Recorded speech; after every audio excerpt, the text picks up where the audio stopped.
আচ্ছা, history of English literature, ইংরাজি সাহিত্যের ইতিহাসের কিছু বেসিক প্রশ্ন আছে যেগুলো আমাদের অবশ্যই জানতে হবে। হ্যাঁ, চলো শুরু করলাম হিস্ট্রি অফ ইংলিশ লিটারেচার। পুরনো জিনিস 2 মিনিট রিভিশন করে নতুন জিনিস আসতে চাইবো। পুরনো জিনিস 2 মিনিট রিভিশন, যে পারবে উত্তর দেবে। যখনই পুরনো জিনিস আলোচনা করবো সবসময় উত্তর দেওয়ার চেষ্টা করবে। So it's going to be productive for you guys. ঠিক আছে, ঝটপট, হ্যাঁ, সময় লাগাবে না কেউ কিন্তু। আচ্ছা, আমাদের হিস্ট্রি অফ ইংলিশ লিটারেচার আলোচনা হচ্ছে একটা দেশকে নিয়ে, দেশটার নাম ব্রিটেন। ব্রিটেন 4টা ভাগে বিভক্ত, তাই তো? কি কি 4টা দেশ? England, Scotland, Wales, Ireland, right? এবারে এই 4টা দেশ মিলে ব্রিটেন, দ্য গ্রেট ব্রিটেন। ব্রিটেনে কারা থাকতো সব থেকে প্রথমে? ফিশারম্যান। এদের জাতি কি ছিল? প্যাগান। প্যাগান কারা? যারা প্রকৃতির পূজারী হয়, যারা গাছপালা, নদী, জঙ্গল সবকিছু পূজা করে, তারা হলো গিয়ে প্যাগান। ঠিক, প্যাগানরা থাকতো শান্তিপূর্ণভাবে। কিন্তু একদল মানুষ এখানে উপস্থিত হচ্ছে যারা লোহার ব্যবহার জানতো, যারা দেখতে ভরসা ছিল, লম্বা চৌড়া শক্তিশালী ছিল। এই জাতিটার নাম কি? কেল্ট। কি নাম? কেল্ট বা কেল্টিক। কেল্টিকরা এসে উপস্থিত হলো। কেল্টিকরা এদের সহজে পরাজিত করে নিল, জায়গাটাকে দখল করে নিল, এবং কেল্টিকরা ওখানে স্থায়ীভাবে থাকতে শুরু করলো। ক্লিয়ার? কেল্টিকরা রাজা রানী হলো। কেল্টিকরা অনেকদিন শান্তিপূর্ণভাবে রাজত্ব করলো। ছোট ছোট জাতি এসছে মাঝে, কিন্তু সেগুলো গণ্য নয়। ঠিক আছে, বড় একটা জাতির সুপার পাওয়ার সেই সময় রাইজ করছিল, তার বিশাল এম্পায়ার ছিল। সেই জাতিটা হলো রোমান সাম্রাজ্য। কেল্টিকদের পর রোমানরা এসে উপস্থিত হলো এই ইংল্যান্ডে। কোন রোমান সম্রাট 55 বিসিতে এসেছিল? Julius Caesar. কে ছিল? Julius Caesar. কিন্তু জুলিয়াস সিজার সম্পূর্ণ দেশটাকে দখল করেনি। জুলিয়াস সিজার সামান্য অংশ দখল করেছিল। ভিনি ভিডি ভিজি, আমি এলাম, আমি দেখলাম, আমি জয়লাভ করলাম, আমি এলাম, আমি দেখলাম, আমি জয়লাভ করলাম, এইটা বলেছিল জুলিয়াস সিজার। এবং একটা অংশ, ইংল্যান্ডের একটা অংশ দখল করেছিল। কিন্তু তার পরবর্তী সময়ে একজন রোমান জেনারেল এসেছিলেন, 40,000 সৈন্য নিয়ে পুরো ইংল্যান্ডটাকে দখল করলেন। সেই রোমান জেনারেলের নাম কি? ক্লডিয়াস। কি নাম? General Claudius. কত সালে এসেছিলেন কেউ বলতে পারবে? বলো। 43 বিসিতে ক্লডিয়াস এলেন। যখন রোমান জেনারেল ক্লডিয়াস এলেন, এই রোমানরা সাথে সাথে 3টে জিনিস নিয়ে এসেছিল, গুরুত্বপূর্ণ জিনিস, যেটা ইংল্যান্ডের উন্নতির ক্ষেত্রে কাজে লেগেছিল। কি কি 3টে জিনিস এনেছিল? অনেক কিছু এনেছিল, তার মধ্যে মিনিমাম 3টে জিনিস বল রোমানরা এনেছিল। ল্যাটিন ভাষা, খ্রিস্ট ধর্ম, ক্রিশ্চিয়ানিটি, আর প্রচুর উন্নতি, বড় বড় রোড, রাস্তাঘাট, এই সমস্ত এনেছিল। কারা এনেছিল? রোমানসরা এনেছিল, তাই না? রোমানরা শান্তিপূর্ণভাবে এখানে থাকতে শুরু করলেন এবং রোমানরা এই জায়গাটাকে উন্নত করেছিলেন, তাই তো? Am I right guys? Shubhamita, right? রোমানরা উন্নত করেছিলেন। তাহলে রোমানরা শান্তিপূর্ণভাবে ছিলেন। কিন্তু বেশ কিছুদিন পর রোমেদের নিজেদের দেশ বহিঃশত্রু দ্বারা আক্রমণ হলো এবং রোমের পতন প্রায় অবশ্যম্বী হয়ে গেল। তখন রোম বাধ্য হয়ে নিজের সৈন্যদলকে নিয়ে চলে গেল এবং ইংল্যান্ডকে আনপ্রোটেক্টেড, ইংল্যান্ডকে আর কেউ দেখলো না, ছেড়ে দিয়ে চলে গেল। এবং এখানে একটা লিজেন্ডারি কিং এর নাম পাওয়া যায়, যার ঐতিহাসিক সত্য আছে কিনা উই ডোন্ট নো রিয়েলি। ঠিক আছে, এই কিংটার নাম কি ছিল, যে বলা হয় নাকি ইংল্যান্ডকে সামলেছিল যখন রোমানরা চলে গেল? সেটা কিং আর্থার। কি নাম? King Arthur. আচ্ছা, কিং আর্থার খুবই বিখ্যাত। তার একটা বিখ্যাত টেবিল ছিল, যেটাতে বসে নিয়ে দেশ কিভাবে চালানো হবে সেগুলো নিয়ে আলোচনা হতো। সেই টেবিলটাকে কি বলা হতো? Round table. কি বলা হতো? Round table. কিং আর্থারের একজন পরামর্শদাতা ছিল। কি নাম? মার্লিন। কি নাম ছিল? মার্লিন। জাদুঘরের ছিল, তাই না? কিং আর্থারের স্ত্রীর নাম আমরা সবাই জানি গিনিভিয়ার, কুইন গিনিভিয়ার, এবং তলোয়ারটা ছিল এক্সক্যালিবার। কিং আর্থার নিয়ে বহু সুন্দর সুন্দর গল্প রয়েছে, তাই না? এর পরবর্তী সময়ে অনেক দিন চলে যাওয়ার পর কিং আর্থার মারা গেলেন। অনেক দিন পর জার্মান থেকে বা টিউটনিক জাতি এলো। জার্মানের সাইড থেকে, স্ক্যান্ডিনেভিয়া, জার্মানি, ওই দিক থেকে 3টে জাতি এসেছিল যারা ইংল্যান্ডকে দখল করেছিল। সেই 3টে জাতি কি কি? Anglo, Jutes, Saxon. এরা দখল করে নিল ইংল্যান্ডকে। কিন্তু যখন ইংল্যান্ডকে দখল করে নিল, তখন এদের মধ্যে আবার লড়াই শুরু হলো। কারা ডিলিটেড হয়ে গেল লড়তে? জাটেসরা শেষ হয়ে গেল। জাটেস বলে যে দলটা ছিল, তার কি হয়ে গেল? ডিলিটেড হয়ে গেল। তাহলে যুগটা কি হলো? অ্যাংলো আর সেকশন বেঁচে থাকলো, যুগটা হলো অ্যাংলো স্যাক্সন যুগ। অ্যাংলো স্যাক্সন যুগের অ্যাংলো মানে কি? হুকম্যান। স্যাক্সন মানে কি? সোর্ডম্যান। স্যাক্সন মানে সোর্ডম্যান। অ্যাংলো স্যাক্সনরা প্রচুর লেখালেখি করেছিল এই যুগটাতে। অ্যাংলো স্যাক্সনদের সব থেকে বিখ্যাত লেখাটার নাম কি? বেউল। কি নাম? বিউল। বিউলপে কটা লাইন আছে? 3182টা লাইন আছে। কটা আছে? 3182টা লাইন আছে। বিউল্প দুটো খণ্ড বিভক্ত এবং বিউল্পের সাথে তিনটে রাক্ষসের, টোটাল তিনটে রাক্ষসের মারপিট হচ্ছে। প্রথম খণ্ডে কার সাথে মারপিট হচ্ছে? গ্রিন্ডেল আর সিউল বা মেরিউল, সিউল বা মেরিউল। আর দ্বিতীয় খণ্ডে বিউল্প নামক যে মহাকাব্যটা রয়েছে তার দ্বিতীয় খণ্ডে কার সাথে? ফায়ার ড্রাগন বা সি ড্রাগন, ফায়ার ড্রাগন বা সি ড্রাগনের লড়াই হচ্ছে। Very good. এই যে বিউল্পটা রয়েছে কত সালে লেখা হয়েছে? এই মহাকাব্যটা 725 এডিতে লেখা হয়েছে। কত সালে? 725 এডিতে লেখা হয়েছে। তাহলে অ্যাংলো স্যাক্সন যুগে বিউল্প তো লেখা হয়েছে, কিন্তু এই যুগটাতে আরো কয়েকটা কত ধরনের লেখালেখি হয়েছে আমাকে বলতে পারবে? Heroic poem, elegiac poem, religious poem, আর প্রোজ রাইটিং আর ক্রনিক্যাল। বাহ, ভেরি গুড। অ্যাংলো স্যাক্সন যুগের হিরোইক পোয়েমগুলোর নাম বলে দাও আমাকে। বিউল্পটাকে বলছিস? আচ্ছা, বিউল্প তো বললামই, বিউল্পটাকে বাদ দিয়ে বল। Battle of Brunanburh, fight at Finnsburg, battle of Maldon. Very good. আরো কি কি বলছো? উইথজিট, ওয়ালজিহা, নাকি এই সমস্ত। Very good. আচ্ছা, অ্যাংলো স্যাক্সন যুগের কয়েকটা এলিজি বা দুঃখের কবিতার নাম বলো। The Seafarer, husband's message, wife's complaint, the ruin, Deor's lament, Wulf and Eadwacer, Wulf and Eadwacer. Very good. আচ্ছা, এখানে একটা প্রশ্ন প্রায় শতই বিভিন্ন ইউনিভার্সিটিতে বারবার রিপিট হয়েছে। সেই প্রশ্নটা, কোন অ্যাংলো স্যাক্সন হিরোইক পোয়েমে পরাজয়কে সেলিব্রেট করা হয়? The battle of Maldon. ইংরেজরা হারছে, রাইট, কিন্তু ওখানে পরাজয়কেও সেলিব্রেট করা হচ্ছে। তার কারণ হিরোইক ফাইট হয়েছিল, হিরোইক ফাইটটা হয়েছিল ব্যাটেল অফ মেলডনে। আচ্ছা, প্রসঙ্গতে আরেকটা প্রশ্ন করে রাখি, যেটা পারবি, যে কোন কবিতার মধ্যে, হিরোইক পোয়েমের মধ্যে জয়কে, ভিক্টরিকে সেলিব্রেট করা হয়? Battle of Brunanburh, fight at ফিন্সবার্গ, সবগুলোই বলতে গেলে, তাই না? আচ্ছা, এখানে বলবে অ্যাংলো স্যাক্সন যুগের কয়েকজন কবির নাম বলো। কিডমন, সিনিউল, সাইনিউলফ বলে অনেকে, ঠিক আছে? কিডমন, সিনিউল, অনেকে বেদের নামও উল্লেখ করেন, ঠিক আছে? আচ্ছা, বেদে কিসের জন্য বিখ্যাত ছিল? সিলেস্টিয়াল, বলো বলো, celestial history of English people, right, very good, একদম দারুণ প্রস্তুতি হয়েছে। আচ্ছা বলো, এই যুগটাতে ফেট বলে একটা কথা আছে, এফএটি, ওটাকে সেই যুগে ওরা কি বলতো? ভেইট, বানান WYRD। Very good. বুঝতে পারলে কিনা? একদম সব অ্যাংলো স্যাক্সনটা একদম জলের মতো পরিষ্কার হয়ে গেছে তোমাদের। আচ্ছা, অ্যাংলো স্যাক্সন যুগে হিরোইক পোয়েম বুঝলাম, এলিজিয়াক পোয়েম বুঝলাম। হিরোইক মানে বীরত্বপূর্ণ কবিতা, এলিজি মানে দুঃখের কবিতা, বুঝলাম। কিন্তু অ্যাংলো স্যাক্সন যুগে ধর্মের কবিতাও লেখা হয়েছিল, যেটার মাধ্যমে ক্রিশ্চিয়ানিটিকে প্রমোট করা হয়েছিল, ক্রিশ্চিয়ানিটিকে প্রমোট করা হচ্ছিল। কয়েকটা অ্যাংলো স্যাক্সন রিলিজিয়াস পোয়েমের নাম বলো। ফিস্ট, খ্রিস্টান স্যাটান, জুলিয়ানা, ড্যানিয়েল, আর কি Phoenix, the dream of the rood, Elena, আর কি জুলিয়ানা, হ্যাঁ, এই সমস্ত। Very good, very good. আচ্ছা, এই যুগটাতে কিছু প্রোজ রাইটারও এসেছিলেন। এই যুগটাতে কয়েকটা প্রোজ রাইটার এসেছিলেন যারা কবিতা লেখেননি। সেই তিনটে প্রোজ রাইটারের নাম বলো। King Alfred, Alfred Wulfstan, King Alfred, Alfred Wulfstan. কি কি? King Alfred, Alfred Wulfstan. আচ্ছা, কিং অ্যালফ্রেড তো রাজা ছিলেন, মহারাজা ছিলেন। তাহলে কিং অ্যালফ্রেড মহারাজা হয়েও কি কিছু লিখেছিলেন? তিনি অনুবাদক ছিলেন, অনুবাদ করিয়েছিলেন। তিনি যখন সিংহাসনে বসলেন, দেখলেন যে কেউ আর পড়াশোনা করছে না, কারণ ল্যাটিন ভাষায় সমস্ত পড়াশোনা বইগুলো ছিল, আর দেশের মানুষ ল্যাটিন ভুলে বসে আছে। দ্য আর্মি নামক ডাকাতের দলে বারবার রিপিটেড রেডের জন্য, আক্রমণের জন্য সব দেশের দুর্দশা হয়ে গেছে। টিচার্সরা মরে গেছে, প্রিচার্সরা মরে গেছে, মঠগুলোকে আগুন জ্বালিয়ে দেওয়া হয়েছে। তাহলে খুব দুর্দশার মধ্যে রয়েছে। এখন যদি ল্যাটিনে পড়াতে যাই, কেউ পড়বে না। তাহলে দেশীয় ভাষাতে, মানে ভার্নাকুলার ল্যাঙ্গুয়েজে আমাকে শেখাতে হবে সবাইকে। তাই তিনি ভার্নাকুলার ল্যাঙ্গুয়েজে তিনি কি করলেন? সবাইকে শেখানোর জন্য উদ্যোগ নিলেন। তাই তিনি 5টা মহান বইকে তিনি ইংরাজিতে ট্রান্সলেট করেছিলেন, ল্যাটিন থেকে ইংরাজিতে ট্রান্সলেট করলেন।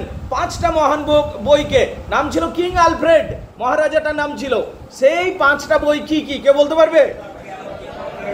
বলো, তুমি বলো। pastoral care of Pope Gregory, the history of the world, Orishas, Vedas, celestial history of English people, consolation of philosophy, Orosius, আর বলো সেন্ট অগাস্টাইনের সলিলোকি, সেন্ট অগাস্টাইনের সলিলোকি, রাইট। তো এই যে 5টা বইকে তিনি ট্রান্সলেট করিয়েছিলেন ল্যাটিন থেকে ইংরেজিতে। ক্লিয়ার না, ক্লিয়ার নয়? Very good. এইটা হলো কিং অ্যালফ্রেডের কর্মকাণ্ড, মানে প্রোজ রাইটিং এর ব্যাপারে। আচ্ছা, কিং অ্যালফ্রেড ছাড়াও আরো 2জন রাইটার ছিলেন যারা প্রোজ রাইটিং করেছিলেন অ্যাংলো স্যাক্সন যুগটাতে। তাদের নাম কি কি? অ্যালফ্রিক এবং উলস্টান, অ্যালফ্রিক এবং উলস্টান, অ্যালফ্রিক এবং উলস্টান। সারমোল ইউপি অ্যাড অ্যাংলোজ, সারমোল ইউপি অ্যাড অ্যাংলোজ কে লিখেছে? উলস্টান লিখেছে। কে লিখেছে? উলস্টান লিখেছে। ভেরি গুড, খুব ভালো, রেডি হয়ে গেছে মোটামুটি অ্যাংলো স্যাক্সনটা। আচ্ছা, 1066 যখন এলো অ্যাংলো স্যাক্সনদের মৃত্যু ঘণ্টা বেজে উঠলো। 1066 অ্যাংলো স্যাক্সনদের শেষ রাজা কে ছিল? King Harold. কি নাম? King Harold. কিং হ্যারোল্ডকে কে পরাজিত করেছিল?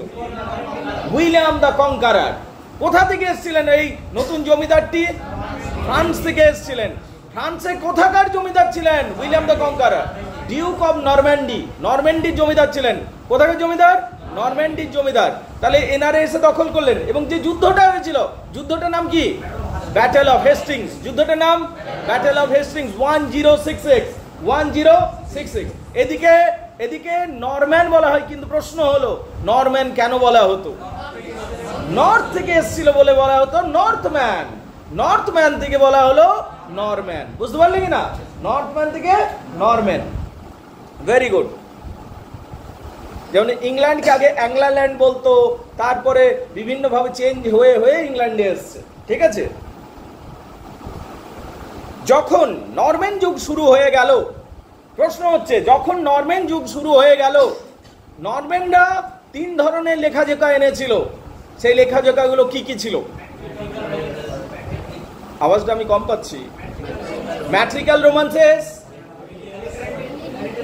অ্যালিটারেটিভ পোয়েম, রিলিজিয়াস পোয়েম। আবার পরিষ্কার আমি শুনতে পেলাম না, কি বললে? ম্যাট্রিক্যাল রোমান্সেস, অ্যালিটারেটিভ পোয়েমস আর রিলিজিয়াস পোয়েমস, তাই তো?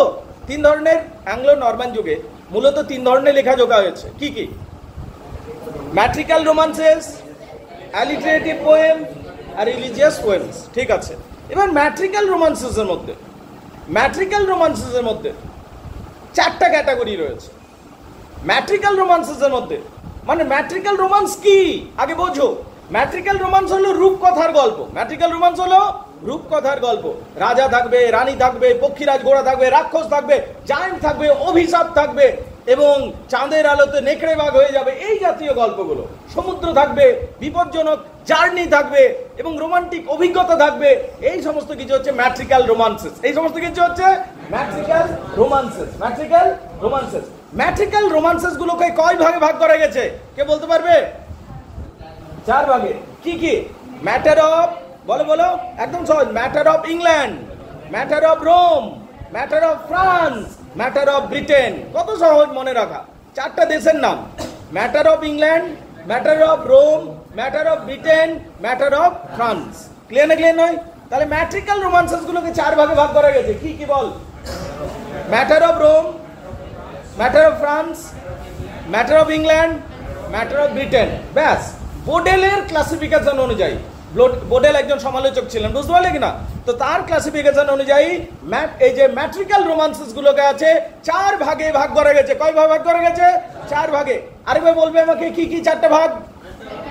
Matter of England, matter of Britain, matter of Rome, matter of France. Clear না ক্লিয়ার নয়? এবার শোন কি রয়েছে, এক কথা শুনে নে। ম্যাটার অফ রোম যখন বলবে তখন একদম ক্লাসিক্যাল যুগের স্টোরি পাবি। ট্রয়ের গল্প, ঠিক আছে, গ্রিক মিথোলজির গল্প, ওই সমস্ত। ট্রয়ের গল্প একটা বিখ্যাত গল্প, জানিস তো? ট্রয় নগরীতে যে লড়াইটা হয়েছিল, গ্রিস ভার্সেস এবং ট্রয় নগরীর মধ্যে যে লড়াইটা হয়েছিল, সেটা একটা বিখ্যাত গল্প। সেই গল্পগুলো দিয়ে পাবি ম্যাটার অফ রোমে। এবং তার সাথে গ্রিক মিথোলজিরও কিছু গল্প রয়েছে, কারণ রোমান এবং গ্রিসের স্টোরিগুলো ক্লাসিক্যালের আন্ডারে পড়ে। তো সেখানে যে অ্যাডভেঞ্চারাস স্টোরিগুলো আছে সেগুলো ম্যাটার অফ রোমের আন্ডারে পড়বে। সেগুলো কিসের আন্ডারে পড়বে? Matter of Rome, matter of Rome. তাহলে ট্রয়ের গল্পে কি হয়েছিল এক কথায় মনে করিয়ে দিই, ভুলে যেতে পারি। ট্রয়ের গল্প হয়েছিল, দুটো দেশ ছিল, একটা দেশের নাম গ্রিস আর একটা দেশের নাম ট্রয়। এখন কি হয়েছিল, দুটো দেশ সবসময় বিবাদ, সবসময় লড়াই থাকতো দুটো দেশের মধ্যে। একটা সময় কি করলো, এরা বললো শান্তি চুক্তি করে নি, আর কোনোদিন লড়াই করব না। বুঝতে পারলে যে আর কোনোদিন লড়াই করবো না। ট্রয় এবং গ্রিসের মধ্যে প্রায়ই লড়াই হতো। ওরা একটা জায়গায় এসে ভাবলো আর লড়াই করবো না, শান্তি চুক্তি স্বাক্ষরিত করে নেই। তারা শান্তি চুক্তি করলো এবং সেই খুশিতে যারা গ্রিসের মানুষজন ছিল তার একটা ভোজ দিল। ট্রয় থেকে দুটো রাজকুমার এসেছিল গ্রিসে ভোজ খাওয়ার জন্য। তো তাদের মধ্যে একটা রাজকুমার ছিল হেক্টর আর আরেকটা রাজকুমার ছিল বলো প্যারিস। এই দুজন এসেছিল, কিন্তু হেক্টর ভোজ খাচ্ছিল আর প্যারিস প্রেম করছিল কার সাথে?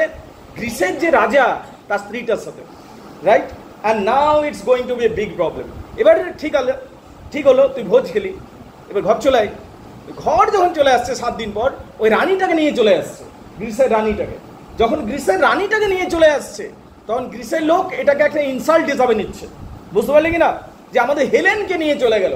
গ্রিসের সবচেয়ে সুন্দরী রানীর নাম ছিল হেলেন, সেই হেলেনকে নিয়ে চলে যাচ্ছে এই ট্রয়ের রাজকুমাররা। তখন এই দুটো দেশের মধ্যে লড়াই হচ্ছে। এই বিখ্যাত লড়াইটাকে বলা হয় ট্রয়ের যুদ্ধ। কি বলা হয়? ট্রয়ের যুদ্ধ। শেষ পর্যন্ত কারা জিতলো কারা হারলো এটা তোমাদের নিশ্চয় জানবার ইচ্ছা জাগে, যে কারা জিতলো কারা এবং শেষে হলোটা কি। যখন লড়াইটা হলো, গ্রিসের মানুষজন পাচ্ছে না এদিকে হারাতে। গ্রিসের মানুষজন ট্রয়কে হারাতে পারছে না, কারণ ট্রয়ের একটা বিশাল দেওয়াল ছিল, সেই দেওয়ালটা ভাঙতে পারছিল না। মানে কোনো নগরীতে যে ঢুকবি, ওরা দেওয়াল বানিয়ে দিয়েছিল, একটা অনেক বড় দেওয়াল, খুব সাইন্টিফিক্যালি ডেভেলপড দেওয়াল ছিল। দেওয়ালটা সামনে গেলে ওরা তীর মারতে পারছিল এবং ওইদিকে তুই ওদিকে মারতে পারছিলি না। মানে ট্রয়ের মানুষরা খুব সুবিধাজনক পজিশনে ছিল, উঁচু জায়গা থেকে তীর ছুটছিল আর নিচ থেকে তীর ছোড়া যাচ্ছিল না উপরে। তো গ্রিস এবং ট্রয়ের মধ্যে বহুদিন 10 বছর ধরে যুদ্ধ চলে গেল এবং গ্রিসের মানুষজন হেরে যাচ্ছিল। বুঝতে পারলে? ওদের মহান মহান সব যোদ্ধাগুলো সব হেরে যাচ্ছে, হতাশ হয়ে গেছে। দেবদেবীরও নিশ্চয়ই এর মধ্যে প্রভাব ছিল, কিন্তু লড়াইটা মানুষে হয়েছে, ঠিক আছে?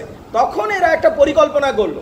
এরা বললো, গ্রিসের মানুষজন যে ট্রয়কে বললো যে আমরা হেরে যাচ্ছি, আমরা যুদ্ধ চাই না, আমরা চলে যাচ্ছি, কিন্তু চলে যাওয়ার আগে একটা উপহার দিয়ে যাচ্ছি তোমাদেরকে, একটা কাঠের ঘোড়া দিয়ে যাচ্ছি, বিরাট বড় 3 তাল্লা বড় একটা কাঠের ঘোড়া দিয়ে যাচ্ছি, তোমরা এটাকে নিয়ে নাও। ওরা সেই ভালো মনে নিয়ে নিল, কারণ ওরা ভাবলো আমরা যুদ্ধ জিতে গেছি, গ্রিসের লোকজন হেরে গিয়ে ঘর যাচ্ছে। এবং গ্রিসের লোকজন সত্যি তাবু গুটিয়ে নিয়ে তাবু সব গুটিয়ে নিল এবং ওরা সব রওনা দিয়ে দিল। কিন্তু ওরা চলে গেল না, সামনে ওই ট্রয়েরই সামনে একটা দ্বীপ ছিল, সেই দ্বীপে ওরা ঘাঁটি গেড়ে বসে রইল সবাই, ঠিক আছে? এর ফলে কি হলো, রাত্রিবেলাতে ট্রয়ের লোকজন এদি উপহারটাকে নিয়ে নিয়েছে, দরজা খুলে সেই উপহারটাকে ঢুকিয়ে নিয়েছে, কাঠের ঘোড়াটাকে। কাঠের ঘোড়াটা কাঠের ঘোড়া ছিল না, কাঠের ঘোড়াটা ভিতর দিকতে ফাঁকা ছিল, ফাঁপা ছিল, যেটার ভিতরে সৈনিকরা ঢুকেছিল। এবার রাত্রিবেলাতে ওরা ঘোড়া থেকে বেরিয়ে আসছে আর মুখ্য দরজাটা খুলে দিচ্ছে রাত্রিতে। আর এইদিকে ট্রয় লোকজন সব আনন্দ উৎসব করেছে, সারাদিন নিয়ে আনন্দ উৎসব করে ঘুমিয়ে আছে। ঠিক সেই সময় মুখ্য দরজা খুলে দিচ্ছে, তখন গ্রিসের মানুষজন, গ্রিসের সৈনিকরা সব ঢুকে যাচ্ছে এবং পুরো ট্রয়কে জ্বালিয়ে দিচ্ছে, একটা লোককেও ছাড়ছে না, সবকে মেরে ফেলছে এবং গোলাম বানিয়ে নিয়ে আসছে, পুরো ট্রয় নগরীকে ধ্বংস করে দিচ্ছে গ্রিস। এইটা হয়েছিল ট্রয় নগরীর গল্প। বল স্যার হেলেনের সাথে কি হলো, ওটা আমার জানবার আছে। যে হেলেন মানে রানীটা রে, ঠিক আছে? জেনে অবাক হবি, যাদের জন্য যুদ্ধ তারা পানিশটি হয়নি। কিরকম? যে রাজকুমারটা নিয়ে পালালো, সে পালিয়ে গেল কোন দিকে, ঠিক আছে? তাকে আর খুঁজে পাওয়া গেল না। আর রানীটা যে ছিল হেলেন, হেলেনের কাছে গিয়ে পৌঁছালো অ্যাগামেমনন, ঠিক আছে? এবং মেনেলস এবং অ্যাগামেমনন। তো অ্যাগামেমননের ভাই যে ছিল সে ছিল মেনেলস। কি নাম ছিল? মেনেলস। মেনেলসের স্ত্রী ছিল হেলেন। মেনেলস গিয়ে পৌঁছালো, তখন হেলেন তাকে বললো আমাকে ক্ষমা করে দাও, আমি তোমার কাছে যেতে চাই। এবং সে হ্যাপি তাকে নিয়ে নিয়েছিল। কে? তার হাজব্যান্ডটা। তাহলে রাজায় লড়াই হয় আর উলু খাগড়ার প্রাণ যায়, নাকি? কথা শুনেছিস? যারা ছিল যুদ্ধের কারণে তারা ঠিকই সেটেল হয়ে গেল শেষে, কিন্তু মাঝে সৈনিকগুলো মরে গেল। তো এইটা হয়েছিল ট্রয়ের যুদ্ধ, এইটা হয়েছিল ট্রয়ের যুদ্ধ। বলো বুঝতে পারলি কিনা? তো এই গল্পগুলো আমরা কিসে পাবো? ম্যাটার অফ রোমে। কিসে পাবো? ম্যাটার অফ রোমে। এবার যে ম্যাটার অফ ফ্রান্সে, ম্যাটার অফ ফ্রান্সগুলো একটু অচেনা লাগবে তোদের, তার কারণ ফ্রান্সের যে লিজেন্ডারি হিরো রয়েছে তাদের নিয়ে গল্প থাকবে। ফ্রান্সের অনেক লিজেন্ডারি হিরো, আমরা যে ইংরাজি হিরোগুলোকে পাই না, সব ইংল্যান্ডের আর ব্রিটেনের পাই, এবং রোম এবং গ্রিসের পাই। ফ্রান্সের সাহিত্যের সাথে আমরা খুব ডিসকানেক্টেড, ফ্রান্সের সাহিত্য আমরা পড়িই না। তো এই জায়গাটায় একটু অড লাগবে নামগুলো, চার্লি ব্যাগনি সব হিরো রয়েছে, বিভিন্ন সব অড নেম থাকবে। ফ্রান্সের নামগুলো আমাদের কাছে একটু উচ্চারণগত দিক থেকেও অসুবিধা হয়। তো এই যে ম্যাটার অফ ফ্রান্স যখন পড়বো, সেক্ষেত্রে কি হবে? ফ্রান্সের লিজেন্ডদের কথা পাবো। কাদের লিজেন্ডের কথা পাবো? ফ্রান্সের, এরকম গল্প পাবো। ম্যাটার অফ ব্রিটেন যখন পড়বো, তখন কার কথা পাবো? কিং আর্থারের গল্প পাবো। কার পাবো? King Arthur. ব্রিটেনের রাজা ছিল কিং আর্থার, লিজেন্ডারি কিং ছিল। তাহলে ম্যাটার অফ ব্রিটেনে কার গল্প পাবো? কিং আর্থারের গল্প পাবো। আর যখন ম্যাটার অফ ইংল্যান্ড পাবি, তখন ইংল্যান্ডের যে লোকাল কিং ছিল, ইংল্যান্ডে যে কেল্টিক কিং ছিল, কেল্টিক হিরো ছিল ইংল্যান্ডের, তাদের গল্পগুলো পাবো। এখানে Havelok the Dane, Guy of Warwick, Bevis of Hampton, এরকম সব মহান মহান যোদ্ধা ছিল, তাদের কথা জানতে পারবো ম্যাটার অফ ইংল্যান্ডে। তো এইভাবে ম্যাট্রিক্যাল রোমান্সেস যদি আমরা পড়ি, তাহলে 4টা ভাগে ভাগ হয়ে গেছে। ম্যাট্রিক্যাল রোমান্সেস কয় ভাগে ভাগ হয়েছে? 4টা ভাগে। কি কি? Matter of Rome, matter of France, matter of Britain, matter of England. বাহ, ভেরি গুড।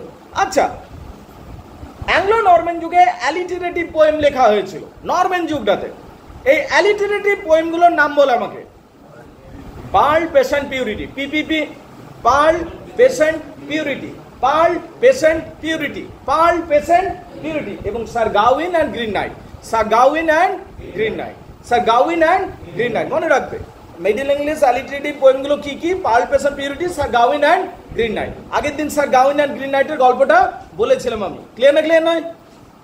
মনে আছে না শুনে নেই? স্যার গাউইন অ্যান্ড গ্রিন নাইটের গল্পটা মনে নেই? মনে আছে? কি হয়েছিল গল্পটাতে? 30 সেকেন্ডে বলতে হবে, অনেক বড় গল্প।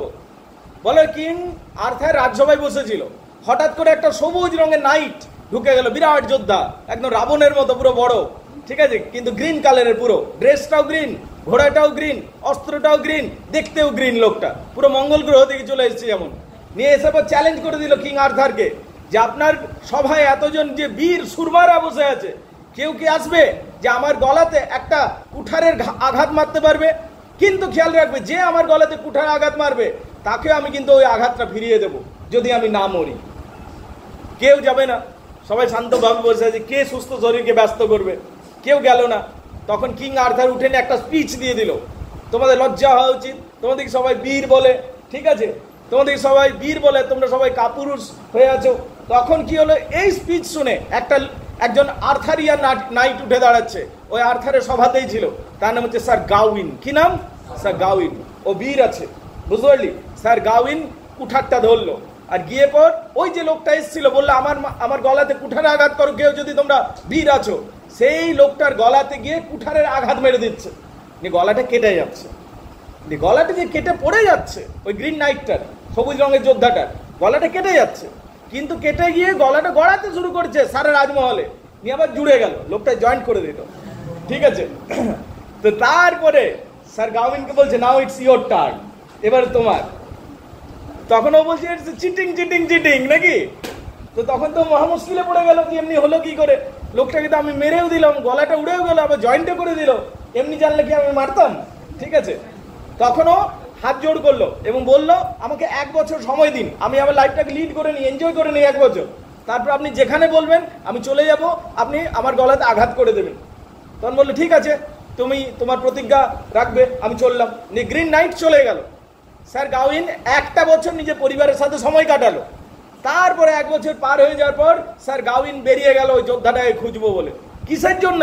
যে আমার গলাতে আঘাত করবে। তুই ভাব, কত বীর যোদ্ধা, কত সাহস, নিজে খুঁজছে কে এসে আমার গলাতে সেই চোটটা করবে। খুঁজতে খুঁজতে একটা জঙ্গলে পৌঁছে গেল এই গাউইন, স্যার গাউইন। জঙ্গলে আর দেখতে পায় না, জঙ্গলে একটা কিন্তু কেল্লা দেখতে পেলো, ক্যাসেল দেখতে পেলো। সেই ক্যাসেলের ভিতর ঢুকে গেল। ওই ক্যাসেলের ভিতর একটা বিরাট সুন্দর একটা দরজা আছে, সেই দরজাতে নক করলো। ক্যাসেল একদম বুনো জঙ্গলি ক্যাসেল মনে হচ্ছে, ঠিক আছে, কেউ থাকে না মনে হচ্ছে, কিন্তু একটা দরজা আছে, বড় দরজা। দরজাতে নক করলো, দরজাতে নক করার পর ভেতর থেকে একটা খুবই সুন্দরী রমণী বেরিয়ে এলো, একদম ক্যাটরিনা কাইফ, বুঝতে পারলি? যে যখন ক্যাটরিনা কাইফের মতো সুন্দরী রমণী বেরিয়ে এলো, ওকে ডাকলো ভিতরে, ও ভিতরে চলে গেল। নিয়ে ওই রমণীটা এর অতিথি আপ্যায়ন করলো, খুব করে সেবা করলো, খাবার দিল, ওর সাথে গল্প করলো, নিয়ে এদের সাথে প্রেম হয়ে গেল, এদের মধ্যে লাভ রিলেশনশিপ বিল্ড হয়ে গেল, ঠিক আছে? তারপরে ওই রমণী বললো যে তুমি কিসের জন্য এসছো? তখনও বললো আমি এখানে এসছি তার কারণ এখানে আমার গলাতে একটা কুঠারে ঘাত পড়বে একটা গ্রিন নাইটের দ্বারা। বলছে ঠিক আছে, তোমাকে একটা আমি গ্রিডেল দিয়ে যাচ্ছি। গ্রিডেল মানে গলা বন্ধ, গলাটাকে প্রোটেক্ট করে, ওই গ্রিডেলটা তুমি পরে নাও। বলছে আমি তো গ্রিডেল পরে আছি। বলছে ওই গ্রিডেল তোমাকে আটকাতে পারবে না, তোমার লোহার গ্রিডেলটা, আমি যেটা দিচ্ছি সেইটা নাও।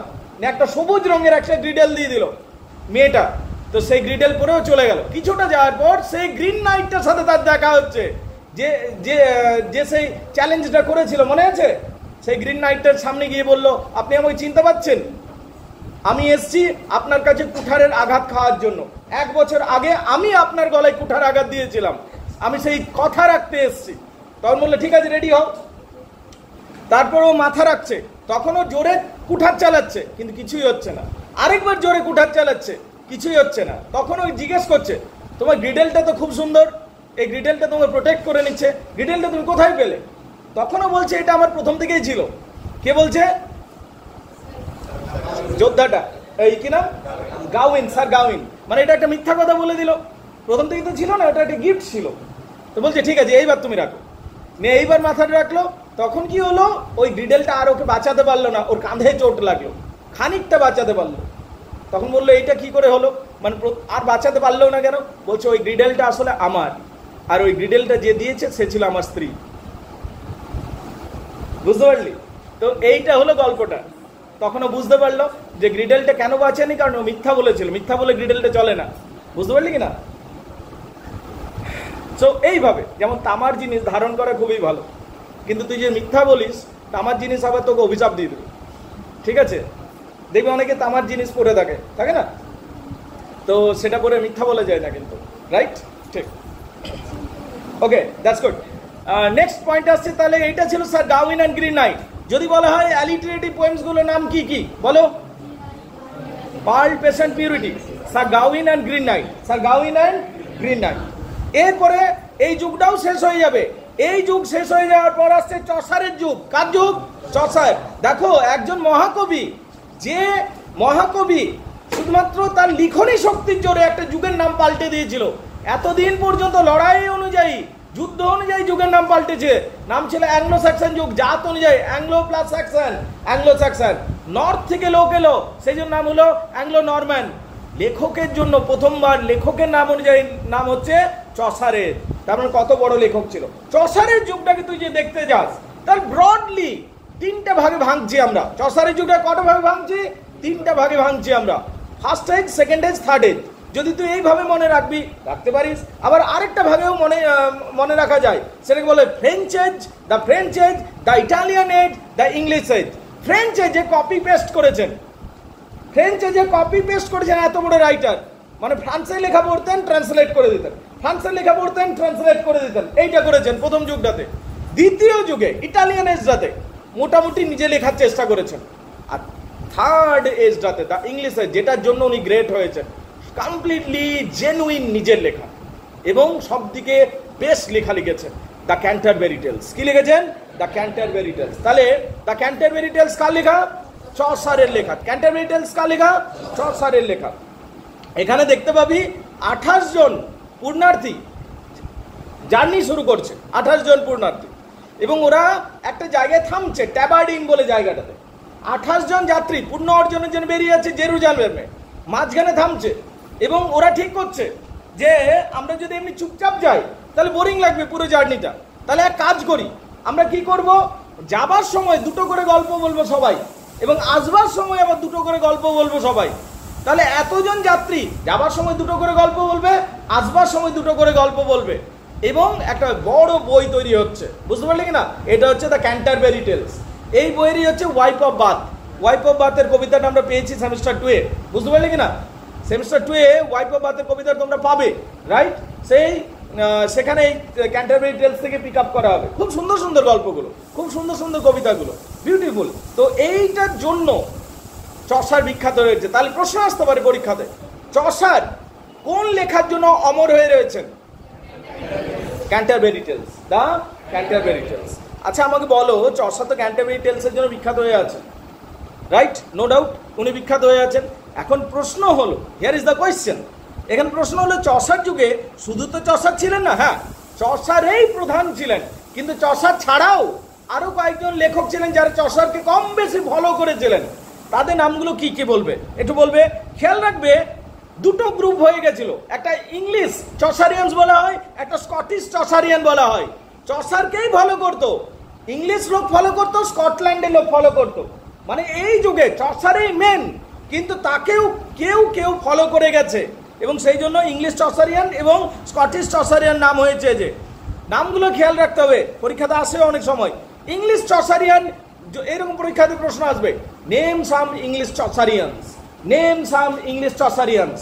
ইংলিশ চসারিয়ানস গুলোর নাম বলো, কে বলতে পারবে? বল বল জোরে বল। হ্যাঁ, Thomas Occleves, John Lydgate, Stephen Hawes, এই সমস্ত নাম। কি নাম? Thomas Occleves, John Lydgate, Stephen Hawes, এরা হলেন ইংলিশ চসারিয়ান। আর স্কটিশ চসারিয়ানের নাম বলো, Robert Henryson, James one, William Dunbar, David Douglas, এগুলো সব নাম। ক্লিয়ার না ক্লিয়ার নয়? তাহলে চসারের যুগে চসারেই প্রধান, কিন্তু চসার ছাড়াও আরো অন্যান্য রাইটার ছিল, তাদের নামগুলো বলো। Thomas Occleve, John Lydgate, Stephen Hawes, James one, Robert Henryson, William Dunbar, Gavin Douglas, এইগুলো। ক্লিয়ার না ক্লিয়ার নয়? Very good. আচ্ছা, এই যুগের আরো কয়েকটা রাইটারের নাম বলতে পারবে? উইলিয়াম ল্যাংল্যান্ড, কি নাম? উইলিয়াম ল্যাংল্যান্ড, জন গাওয়ার, জন বারবার, এগুলো হলো বিখ্যাত রাইটার। তাহলে যদি এক কথায় প্রশ্ন আসে, চসারের, এটা আসতে পারে দুইয়ের, যে চসারের যুগে চসার ছিলেন প্রধান লেখক, এবার চসার বাদ দিয়ে আর কে কে ছিল? তার মানে তোর কাছে জানতে চাইছে চসারের উত্তরটা লিখলে হবে না, ওটা প্রশ্নের মধ্যেই দিয়ে দিল। In the age of Chaucer, Chaucer was the main writer. But who were the other writers? দুইয়ের জন্য যে অন্যান্য লেখক কে ছিল, তখন বলতে হবে উইলিয়াম ল্যাংল্যান্ড। কি বলতে হবে? উইলিয়াম ল্যাংল্যান্ড, জন গাওয়ার, জন বারবার, ঠিক আছে, Robert Henryson, William ডানবার, gov.in Douglas, Thomas Occleve, John Lydgate, Stephen Hobbes, এতগুলো নাম রয়েছে। আমাকে তিনটে নাম আপাতত মাথায় রেখে বলে দাও আমাকে, তিনটে নাম বলো। ওকে, আচ্ছা এই চসারের যুগে শোন, খুব ইম্পর্টেন্ট জিনিস, চসারের যে যুগটা চলেছে না, মানে চসারের জীবন দশাটা যতদিন, জন্ম থেকে মৃত্যু পর্যন্ত চসার এজ, এক কথায় ধরে নেন, ঠিক আছে? কারণ এজগুলো প্রত্যেকটা যুগের তো এজ আছে।